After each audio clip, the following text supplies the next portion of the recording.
네, 미니 나스닥은 조정세가 나오고 있습니다. 0.34% 하락해서 13,964선 지나가고 있네요. 네, 나스닥은 14,059포인트 최고점 터치를 하고 나서 장대 음봉 그리면서 내려가는 모습입니다. 자, 미니 나스닥은 지금 왜 이렇게 하락폭이 커지는지 지금 이유를 들어봐야 할 것 같은데 그 전에 팻말로 먼저 뷰 확인해 볼게요. 하나, 둘, 셋. 네, 매수 들어주셨습니다. 자, 오늘 매수자리 기대되는데 지금 이 조정세가 오히려 좋은 매수 기회가 될 수도 있을까요? 네, 저는 일단은 좀 단기적인 기술적 조정이라고 좀 판단을 하고 오히려 네. 이제 지금 조정세가 지금 완만하게 좀 잘 내려오고 있는데 저는 일단은 저점에 대한 매수 기회를 좀 잡으시면 좋을 것 같아요. 그래서 제가 바라보는 자리값들은 12,910포인트랑 12,900포인트 이 부분에서 저는 매수 대응 전략 말씀드리도록 하겠습니다. 12,910포인트 맞나요? 13,000이 아니라? 아, 네, 죄송합니다. 네. 정정드립니다. 네. 13,000 네. 910이죠. 네. 예, 13,910포인트. 저는 네. 이 시점에서 매수 대응 전략 말씀드리고 네네. 일단은 좀 차트 보면 좀 설명을 드리도록 할게요. 네, 일단 네. 지금 자리값을 먼저 좀 정리해드려도 될까요? 13,910포인트. 네. 자, 13,910포인트에서 매수 대응 전략 가져가시길 바라겠습니다. 네, 13,900에서 910포인트라고 말씀해 주셨는데 12,900이면 시장 난리 날 것 같아요. 13,000이라고 말씀드렸죠? 네, 제가 그렇죠. 자꾸. 처음에는 이제 그렇죠. 그 네. 제가 자꾸 말실수를 하는데 자, 13,900 그렇죠. 10포인트입니다. 네, 맞습니다. 네, 그래서 제가 일단은 좀 차트 보면서 설명을 드리도록 할게요. 네. 지금 일본 관점에서 가장 중요한 건요, 여러분들이 좀 5일선, 자 5일선 부분을 좀 집중적으로 공략을 하셔야 됩니다.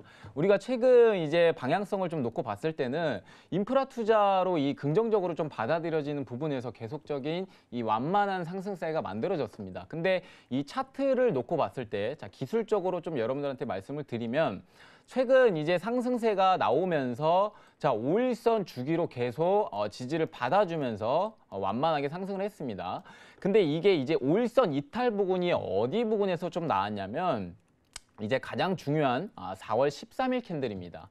일단 정고점 포인트 자체가 13,880부근이었는데 자, 이 부분이 2월 16일 날이었어요, 여러분들. 2월 16일 날에 고점을 찍고 한번 조정 포인트가 크게 만들어졌는데 자, 다시금 이 인프라 투자가 긍정적으로 받아들여지면서 자, 오히려 정고점을, 오히려 최고치를 좀 갱신하는 그런 모습을 보여줬었죠. 그래서 지금은 한 번쯤은 좀 저항을 받았다가 다시금 추가적인 이 정고점을 갱신하면서 상승 포인트가 나왔는데 이 시점에서 이제는 5일선이 한번 깨지기 시작해요. 깨지기 시작한 날짜가 4월 14일 기준입니다. 그래서 지금 4월 14일 기준으로 5일선 부분이 계속적으로 한번 깨지는 모습을 보여줬기 때문에 저는 이제는 지금 시점에서 좀 쉬었다 가는 그런 장세라고 생각이 들고 오히려 저점에 대한 매수를 좀 적극적으로 받아보시는 걸 저는 권유를 드리도록 할게요. 그래서 지금 관점은 다시금 5일선을 회복을 해줬기 때문에 앞으로 추가적인 어떻게 보면 상승 포인트가 더 열려있다라고 좀 보시면 좋을 것 같아요. 그래서 일본 관점에서는 5일선을 깨는지 안 깨는지 여러분들이 주시하시면서 트레이딩을 하셔야 된다라고 말씀을 드리겠고 지금 가장 중요한 거는 봉중심가예요. 제가 매수 포인트를 여러분들한테 말씀을 드렸지만 13,910포인트예요. 자, 봉중심가가 13,900포인트로 잡혀지는 부분이 있는데 이 부분에서 60분봉 관점에서 봤을 때는 매물대 중심 라인대가 13,920포인트로 잡혀져 있습니다. 그래서 봉중심가는 13,900이지만 자 60분봉 상에서 봤을 때 차트의 가장 중심선이라고 할 수 있는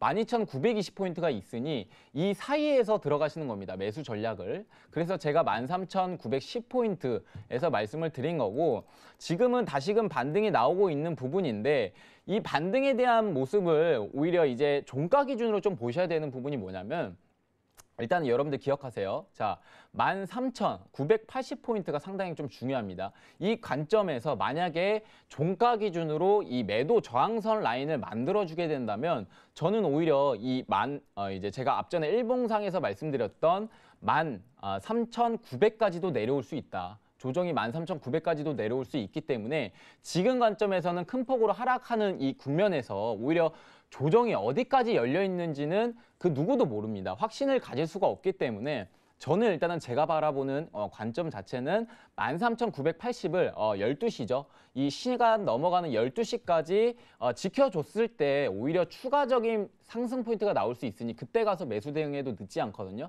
그래서 가장 중요한 저항대를 뚫었을 경우, 즉 13,980포인트를 뚫어줬을 경우 저는 그때 가서는 매수가를 오히려 정정들이면서 공격적으로 매수로 좀 대응할 수 있다. 이렇게 좀 말씀을 드리도록 할게요. 자, 그리고 제가 일단은 좀 기술적 분석에서 좀 말씀을 드렸는데 네. 일단은 지금 여러분들 나스닥이요. 앞으로 계속적으로 상승할 수 있는 국면은 더욱더 더 열려 있습니다. 일단은 제가 이유를 좀 뽑을 수 있는 게 미국채 금리를 얘기를 안 드릴 수가 없겠는데 이 금리가 최근 여러분들 가파르게 상승하다가 이제 최근 들어 안정화 구간에 좀 들어가기 시작했어요. 지금 국채 금리에 대해서 좀 차트를 보시게 된다면 지금 1.587입니다, 여러분들.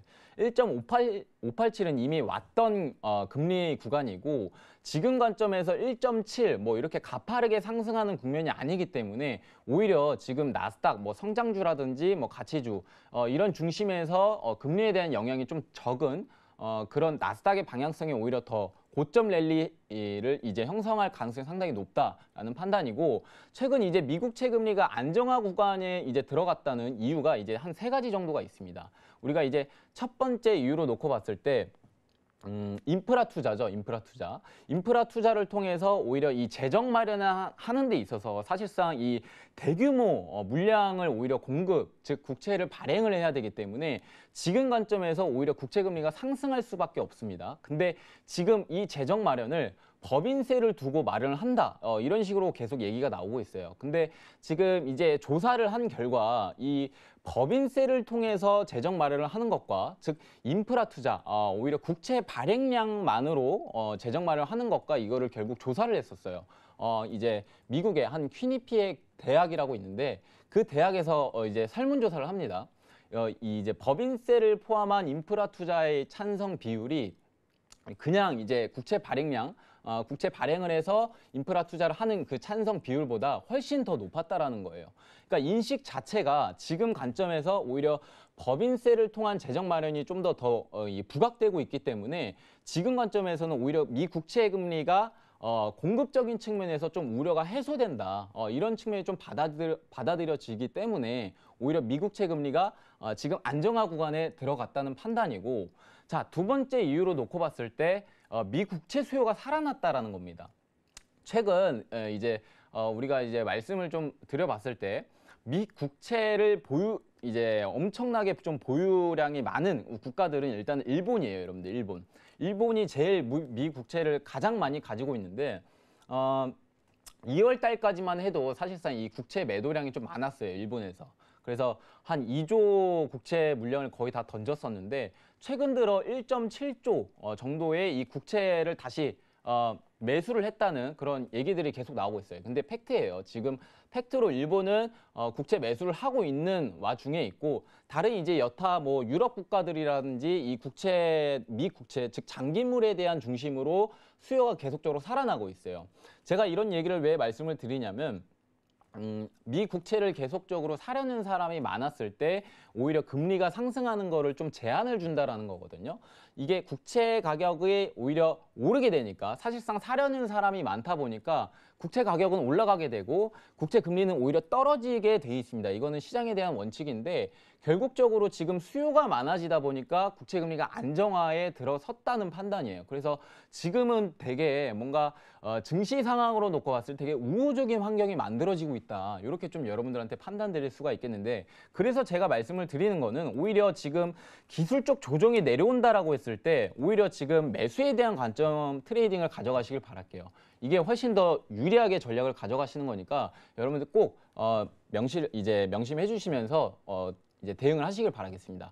그다음에 이제 마지막 세 번째 이유로 국채 금리가 안정화에 들어갔다. 이런 얘기가 있는데 일단은 여러분들 헤지 펀드사의 이 미 국채 즉 매도 포지션을 오히려 청산을 했다. 이런 얘기가 나왔습니다. 자, 결국에는 이제 기관들이 헤지 펀드사들이 이제 국채 즉 매도에 대한 ETF죠. 우리가 장기물 중심 즉 20년물 이상에서 ETF 즉 금리가 상승하는 거에 있어서 수익이 나는 겁니다. 그런데 이 헤지 펀드사들이 수익을 잘 내고 있다가 최근 가파르게 상승을 했었죠. 미국채 금리가. 근데 이 부분에서 오히려 이제 국채 금리가 안정화 구간에 들어서자마자 오히려 매도 포지션을 청산함으로써 대물량이 빠져나갔어요. 그래서 미 국채 금리가 급락했다는 판단인데 오히려 이런 물량이 더 나가면 나갈수록 저는 미 국채 금리가 오히려 하단으로는 물론 이제 지지를 해주겠지만 지금 관점에서는 상단에 대한 제한적인 그런 방향성을 보여줄 가능성이 커요. 그래서 제가 여러분들한테 말씀을 드리는 거는 이러한 이 세 가지 요인들 때문에 결국에는 지금 위험 자산에 대한 매력도가 지금 너무 좋은 상태이다. 이렇게 여러분들한테 판단 드릴 수가 있을 것 같아요. 그래서 제가 말씀을 드리는 거는 지금 나스닥의 방향성도 여러분들을 이제 상승 국면을 좀 측정할 수는 있겠지만 골드의 방향성도 여러분들을 측정할 수 있거든요. 제가 뭐 지금은 나스닥에 여러분들한테 설명드리는 구간이니까 골드는 제가 또 나중에 뒤에서 말씀을 드리도록 할게요. 자, 다만 나스닥에 대한 포인트는 오히려 눌림시에 대한 매수 대응 전력을 적극적으로 여러분들한테 추천을 드리고 싶습니다. 아시겠죠? 지금 나스닥이 상승 전환을 하려고 시도를 하는 모습이거든요.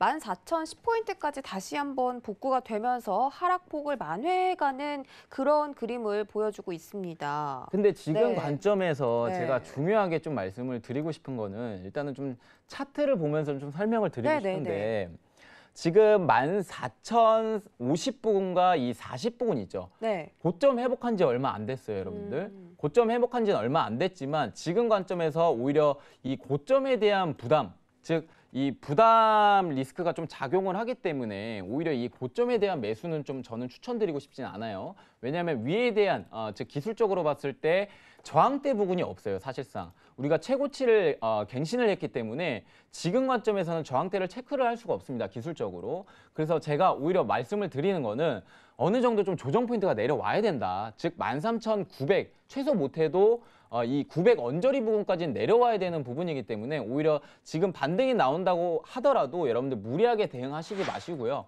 제가 말씀을 드릴 수 있는 거는 최소 못해도 13,980포인트 이 시점을 여러분들이 좀 집중적으로 보시길 바랄게요. 아시겠죠? 그래서 제가 지금 60분봉 관점에서도 한번 보여드리는데 이 60분봉 관점에서 헤드앤숄더라고 하죠. 이 매도 패턴식으로 좀 빠지는 경향이 있어요. 사실 이 조정 포인트가 이렇게 큰 폭으로 내려왔을 때 이 음봉이죠. 장대 음봉을 완벽히 소화를 해주지 않는 한 저는 조정 포인트가 2차적으로 내려올 가능성을 열어두고 있기 때문에 자 13,900, 이 13,980 이 중요 포인트를 여러분들이 주시하시면서 트레이딩 전략 가져가시길 바라겠습니다. 이상입니다. 네, 알겠습니다. 자, 오늘 자리값은 13,910포인트에서 들어가라라고 말씀을 해주셨고 지금 뭐 올라가는 나스닥에 대해서도 자세하게 설명을 해드렸습니다. 오늘 13,980포인트가 중요 저항 기준선이라고 하셨는데 일단 그 선은 뚫고 올라가는 모습이니까 앞으로 나스닥 상방 추세로 좀 봐도 좋으실 것 같고 그리고 그런 이슈가 있더라도 지금 차트상에서 14,000포인트 돌파했다고 뭐 상방으로 보는 게 아니라 국채금리 말씀을 해주셨습니다. 국채금리가 지금 상방에 제한이 걸려 있기 때문에 앞으로 이 위험자산 선호도가 더 올라갈 것이고 나스닥은 상승할 수밖에 없다. 이런 이유를 대주셨거든요. 어제 미국 국채금리가 굉장히 많이 떨어졌어요. 거의 뭐 5% 가까이 급락이 나왔는데 오늘은 3%또 오히려 급등이 나오고 있거든요. 3% 네. 급등은 나오고 있지만 네. 지금 이 단기적으로는 사실상 뭐 1.7에서 1.8까지 오르지 않는 한 저는 일단은 상승세를 계속 지켜준다는 판단이고 네. 뭐 앞서 말씀드렸지만 ETF가 가장 중요합니다. 이 채권, 즉 국채에 대한 ETF인데 이 장기물 중심에서 오히려 금리가 올라가는 거에 대해서 수익을 낸, 즉 헤지펀드사들이 대거로 물량이 빠져나갔다라는 거예요. 그렇게 되면은 오히려 지금 미국채 금리가 오히려 더 급락이 되고 오히려 채권 가격은 상승을 하게 되면서 오히려 더 안정화 구간에 들어선다는 판단이에요. 그래서 제가 바라봤을 때 결국 여기에 대한 이슈 자체가 지금 단기적으로 뭔가 미국채 금리가 상승하지 않는 한 저는 나스닥에 대한 방향성 계속 고점 랠리 형성할 가능성이 높다. 자, 이렇게 판단을 드리도록 하겠습니다. 알겠습니다. 국채 금리에 대해서는 뭐 펀드 상품도 그렇고 대량 매도가 나왔기 때문에 물량 출회가 한번 이루어진 상태에서 앞으로 상승적인 제한은 좀 있을 것이다. 나스닥이 더 추가적으로 상승할 가능성이 높다. 이렇게 판단을 해주셨으니까 오늘 나스닥에서 조금 수익을 많이 보셨으면 좋겠습니다. 오늘 다시 한번 고점이 나올 수 있을지 그게 좀 궁금한데요. 일단 네, 네, 14,059포인트까지 오늘 터치를 한 상태거든요. 13,059까지 네, 갔어요. 14,059. 13,059까지 갔고. 네. 근데 뭐 일단은 뭐 금요일장이라서 사실 지금 아. 오늘장 같은 경우에는 좀 쉬어가는 타임으로 좀 가져가시길 바랄게요. 근데 오늘 거래가 많이 없어요. 네, 금요일장이라 사실 뭐 거래량이 그렇게 크게는 없는데 네. 저는 오히려 오늘은 좀 쉬어가는 전략으로 좀 잡아가시고 만약에 이 자리가 제가 앞전에 말씀드렸던 이 매수가 자리가 안 온다라고 했을 때 네. 저는 오히려 여러분들이 좀 보수적인 마인드로 좀 대응하시길 권하겠고 제가 뭐 앞서 말씀드렸지만 지금 관점에서 대응한다는 것 자체가 너무 이 부담스러운 위치예요. 사실 14,000포인트를 갱신했기 때문에 위에 대한 저항대도 별로 없어요. 그래서 이미 이제 한번 고점을 갱신한 즉 13,060포인트까지는 올라왔기 때문에 네. 지금은 이제는 또 다시 쉬어가는 타임으로 받아들여질 수 있거든요. 그래서 제가 바라보는 거는 일단은 5일선입니다. 5일선. 이 5일선에 대한 이격도가 지금 벌어져 있어요. 그러니까 이게 우리가 캔들과 이격도 뭐 제가 이제 방송을 하면서도 말씀을 드렸지만 단기적으로 바라보는 건 사실상 일봉 이 데이 트레이딩 관점에서 좀 바라보시는 게 가장 중요하거든요. 네. 그래서 이 일봉 관점에서 봤을 때 5일선이 계속 이탈되는 모습을 보여줬었잖아요, 최근. 그래서 저는 오히려 이제 다시금 한번 이탈이 나올 가능성도 열어두고 있기 때문에 최소 못해도 조정이 좀 내려오려면 5일선까지는 좀 내려와야 된다라는 생각이에요. 그래서 이 5일선 부근까지 내려온다라고 했을 때 오히려 매수에 대한 기회를 줬다라고 생각을 하시면 좋을 것 같고 네. 지금 관점에서는 고점에 대한 부담감이 좀 있다. 왜냐하면 지금 캔들과 이동평균선 즉 단기 5일선 간의 이 이격도 이 공간이 어느 정도 벌어져 있기 때문에 사실 이 캔들과 이동평균선 5일선 간의 이 습성은 사실 자석이거든요. 자석이라서 사실 이 캔들과 좀 많이 벌어져 있으면 요거를 좀 채우려는 습성이 있어요. 그러면 그거를 만약에 이 아래 즉 하방으로 열려 있는 이 공간이 많이 벌어진다라고 했을 때 우리는 이격 조정이라고 합니다. 이격 조정. 네. 그래서 지금 관점에서는 이격 조정이 좀 내려와야 된다라는 판단이고 그래서 제가 말씀을 드린 거는 이번에 봉중심가, 일봉의 봉중심가를 체크를 하셔라. 13,900포인트 이 구간이 저는 상당히 중요하다는 판단이에요. 그래서 이격 조정이 내려온다라고 했을 때 저점 매수 기회로 삼으시면 훨씬 더 유리하게 트레이딩 하실 수 있다라고 정리해 드리도록 하겠습니다.